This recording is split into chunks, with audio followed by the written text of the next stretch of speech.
Welcome to the July 8th Board of Selectmen meeting. We'll call the meeting to order. First order of business is move the minutes from the May 20th meeting. So moved. Second. Moved and seconded. Any discussion? All those in favor? Seeing all the hands up, motion is carried. Next motion is to move the minutes from the June 10th, 2020 meeting. So moved. Second. Discussion? All those in favor? Seeing all hands raised, motion is carried. Next item of business is appointment of new code enforcement officer. Don, you want to run with that? Yes, very pleased to recommend Alex Royce, most recently of Casco. He's also served in the town of Poland, I think about 4 years in Casco, 3.5 years roughly in Poland where he was the assistant. And so he comes very highly recommended by local people who we have a lot of faith in. So we're very excited for him to be starting. He'll start at a probationary salary and then go later on to an increased salary that will be contingent upon him getting some certifications that he presently does not hold. This is consistent with prior code officers. Both Scott and Chris came to us in a similar situation. I think as far as experience level, although it's mostly rural, like Raymond, he is probably at a more experienced position than either of those two when they came in terms of years of service. So I'm really pleased and happy that he's decided to accept the job. He'll be starting on Tuesday, July 21st. And so I don't know if he has anything he wants to say, but we're really looking forward to him coming. And Kayla's not here, but Kayla's been very busy, working to return calls. I've even been processing to some degree or administratively processing permits. So from the start. So I'm very pleased. I saw Mary today and she was pretty busy too. So yeah. Yeah. Mary is back. And so she's very busy. And so I think we're ready to go. And, I should say that I haven't called the town of Casco yet, but I'm going to extend the same offer that was given to us by the town of Gray, and that is to assist them to the degree possible. And the other thing I should tell you is that Alex has also agreed to come in and help us before his notice in Casco runs, which I think he gave Monday. So he's given them his notice, but he's going to try to help us in all the free time he has probably between now and then come full time for us. And I will, as I said, offer to help Casco on a divided time basis with each town compensating for their time. So we'll work all that out. Sounds good. So what are the certifications that you need for here in Raymond?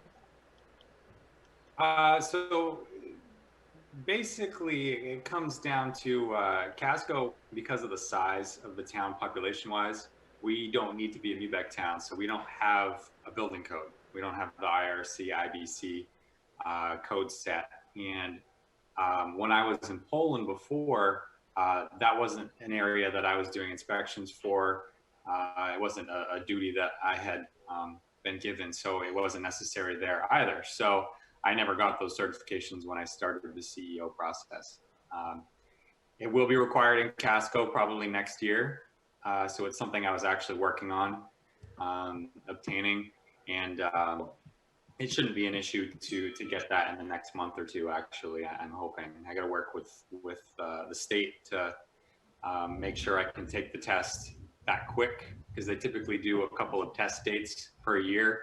And I don't know how it's all working with COVID, so I'll have to work that out with them. But I've heard they're pretty flexible with it.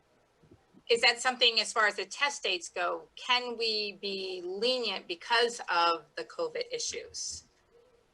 Well, the statute actually allows for a year. So once I'm appointed, I have a year to get certified. So I think it should be no problem to definitely do it within a year. My goal would be to have that done ASAP. We also have the electrical certification.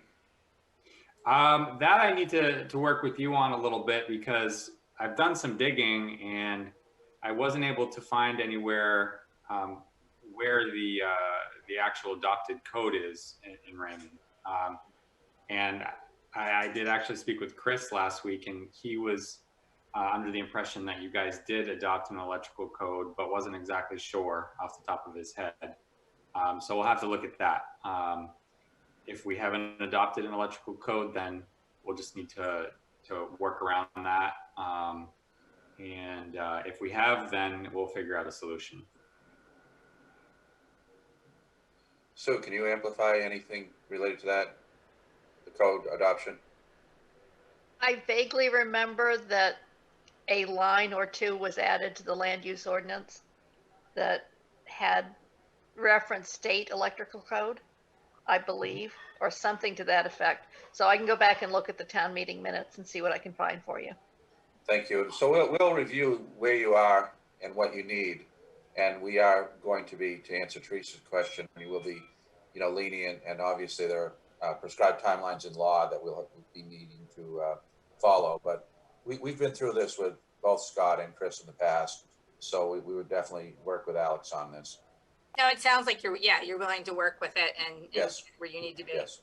I mean, as strange as it sounds, you may find the electrical thing someplace in some of the fire stuff, because it seems to me there was discussions back when there was some ordinance work being done on some of those things on suppression and this and that and the other thing, that electrical came into play too. So it could be not where you would normally think to look.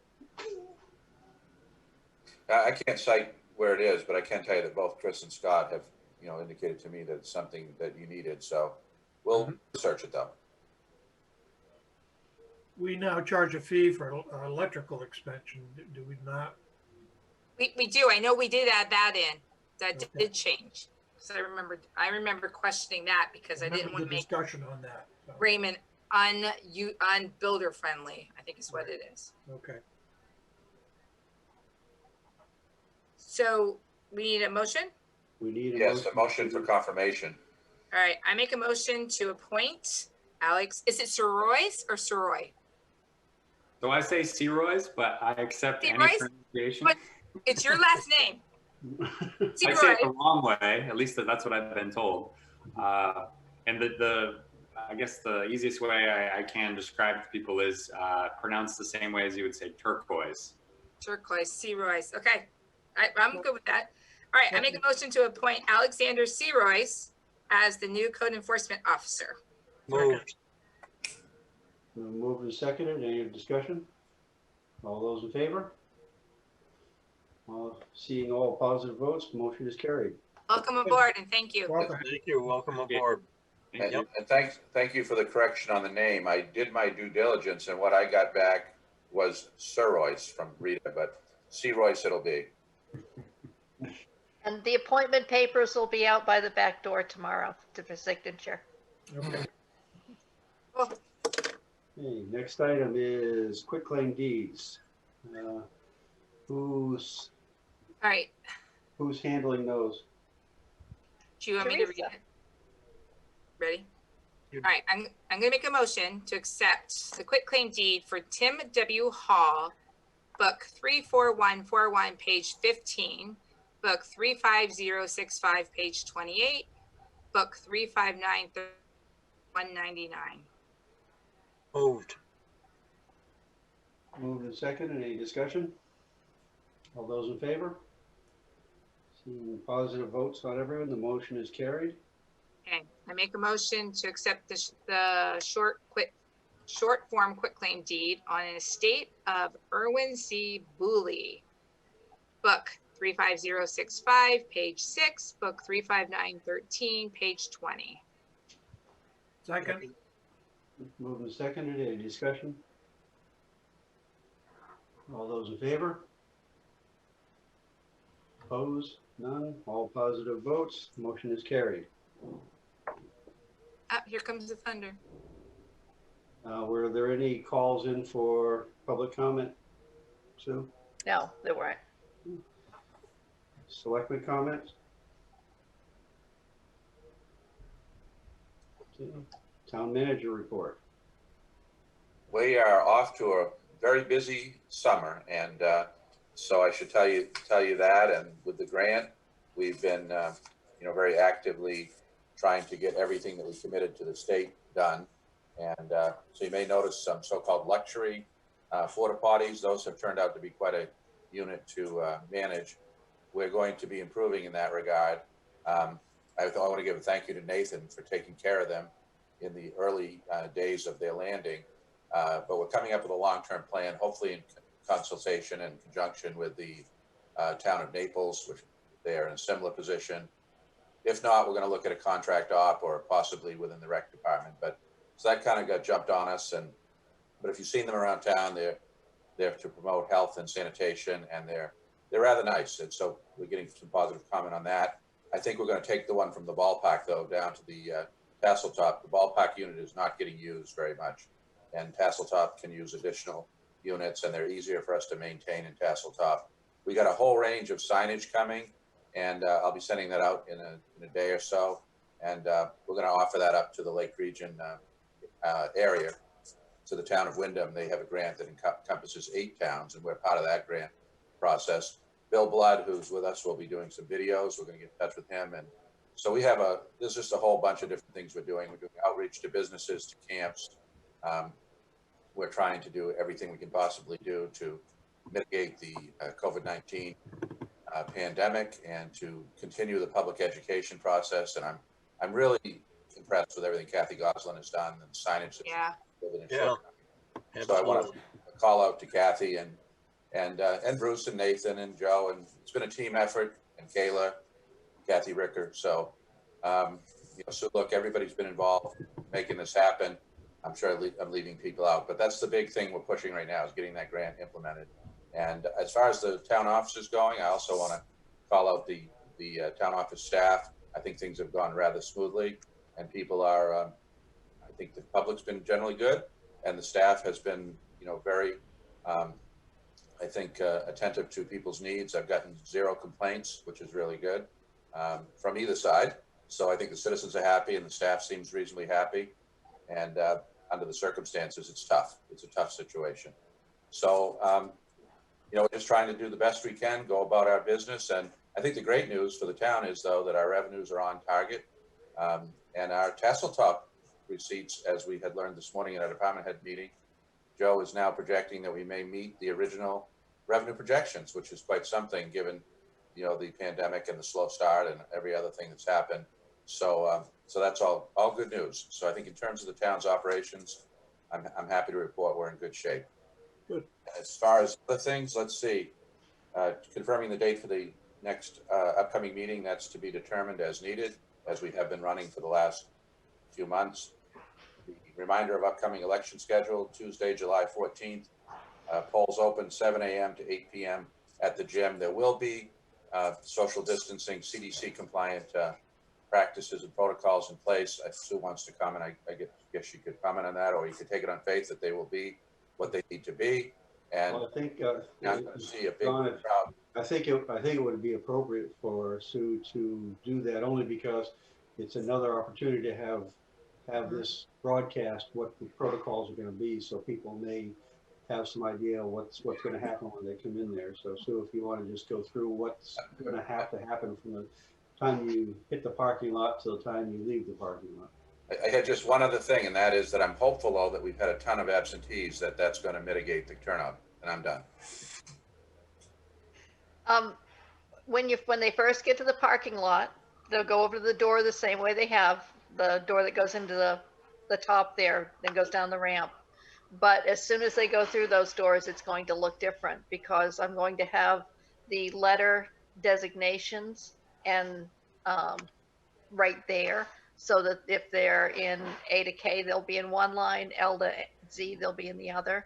They're going to be X's on the floor or lines on the floor with caution tape that will be staggered so that the lines won't be side by side going down the ramp.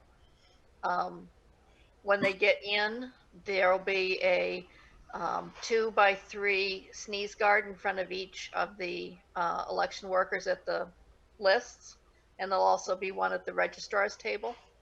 And the workers will have masks, gloves, and face shields, so to keep themselves and to keep others safe. The state has provided pens so that when we give someone a pen, they're welcome to take it with them, or I'll have a bucket at the end they can dump them in and we'll sanitize them and use them at the town office eventually, or probably actually use them for November. We're only using half of the voting booths to be able to keep people distant.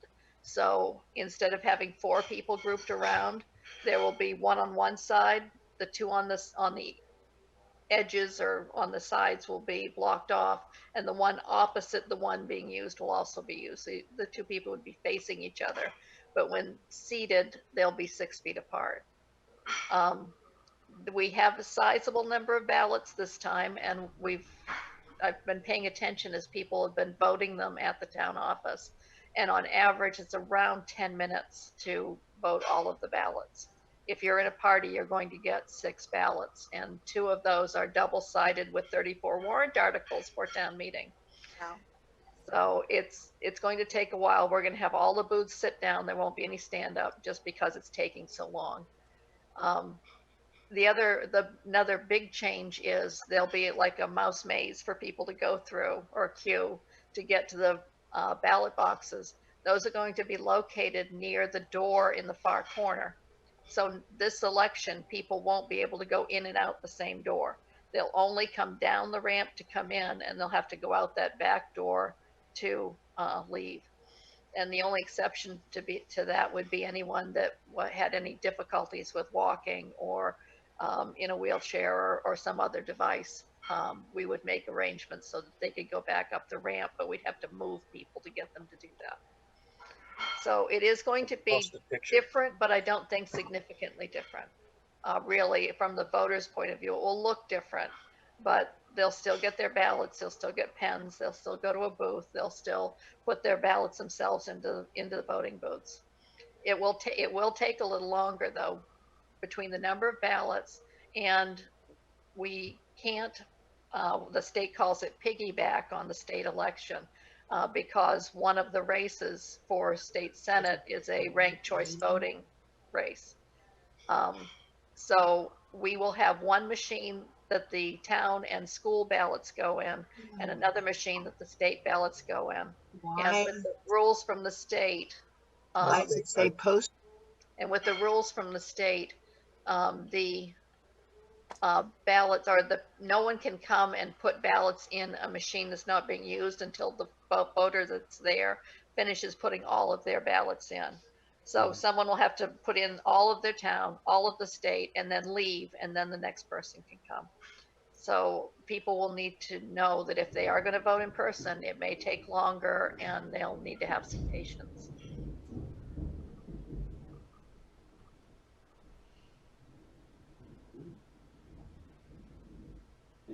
Anything else, Don? No, I think I'm set. I guess if I had to conclude, I would say thanks so much to the staff, the selectmen for their support, and for our citizens for being so understanding. As I said, things have gone very well, better than I had expected.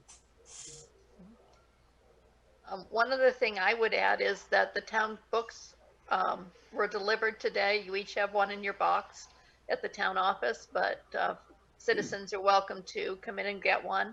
If you want to see the pictures pretty, though, they are all in color online, right on the front page of the home page of the town website at raymondmaine.org. Mm-hmm. That concludes all the agenda items. So if there's nothing else, I'll take a motion to adjourn. Motion to adjourn?